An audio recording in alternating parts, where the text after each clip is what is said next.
Hey y'all, welcome back to the group. It is week 6. I can't believe that we're here already. We're at the end of our Forward series. This past Sunday, many of us were able to turn in a pledge card or a commitment card. And for those of you who were not able to do that, no worries. You still have the next couple of weeks to do that. If you're in the building the next 2 Sundays, those will be available for you. Or you can actually go online and fill out a digital commitment card there. Now, what we did was to essentially put our yes on the table. And we did that by saying yes to God before we really knew how a lot of things are going to turn out in the future. I mean, this is what Joshua and the Israelites are doing when you come to the end of the story. You might remember way back in the beginning, God made 3 promises to Joshua, right? Way back in chapter 1. Number 1, all of the land in front of you is yours, right? It's been earmarked for you. It's promised to you. Number 2, no one will be able to stop you from taking it. And number 3, I will be with you. And the part that he called Joshua to do was to be strong and courageous, right? To walk by faith, believing that God would do what he said he would do. So when you come to the end of the book, around chapter 23 and 24, you see that Joshua is near the end of his life. The Israelites have defeated all of their enemies, and they have settled into this promised land. And he is recounting all of the great things that God has done for them. He remembers back to the moment where God called him to lead the nation. Right? He remembers that moment where it was going to require an extra dose of courage. He remembers the bold steps of faith that they took in order to cross the Jordan River. He reflects on faith-filled strategy they had to march around the city of Jericho. Right? He recalls all of those things that they went through, the memorial stones, the prayer for the sun to stand still. Joshua looked back over several years to remember the power and the promises of God. I think that right there is a very powerful exercise for each of us to do in the very same way. To maybe take some time to look back in our life and remember all of the things that God has done for us. And you might have decades worth of data, or you may have only a few weeks, or some of us even a few days of experience to draw from. When he looks back at what God has done, Joshua asks this question of himself and other people.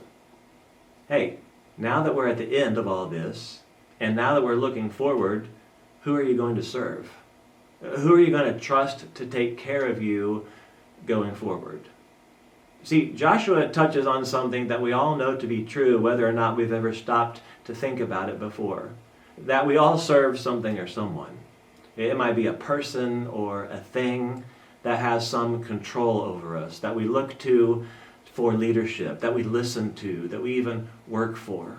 And Joshua's challenge is that we go ahead and look back and to seriously ask ourselves, who or what am I trusting?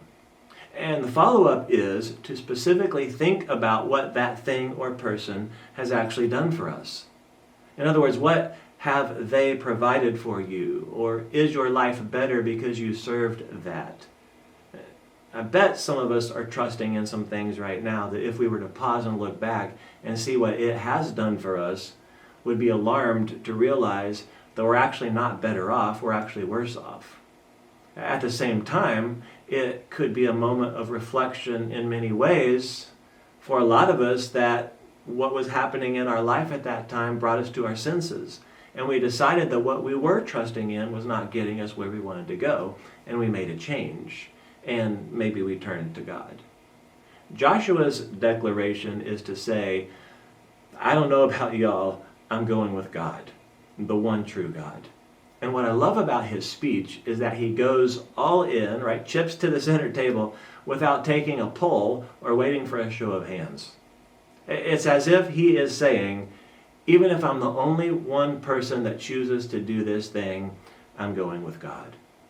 And the reason that I'm going with God is because of what I have seen in my life and what I have experienced in my life. And I don't know what the future actually holds, but I am trusting that it's more of the same. You would think this would be a fairly easy one for the people, right? After all, they had seen a lot of the same things Joshua had seen.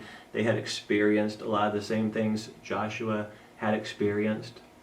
But I think it just speaks to the fact of how easily we tend to forget. And if we're not intentional on doing the work to think and assess and reflect and remember, that we can drift through our life continuing to trust more of the same. Joshua is putting himself on the line and saying that when he looks back over his life, he sees that the promise maker has become the promise keeper. And because of that, he's going to trust him for more of the same in the future. Now, I'm in no way saying that if you choose not to participate in Forward as an initiative, I'm not saying that you're choosing false gods and not serving a true God.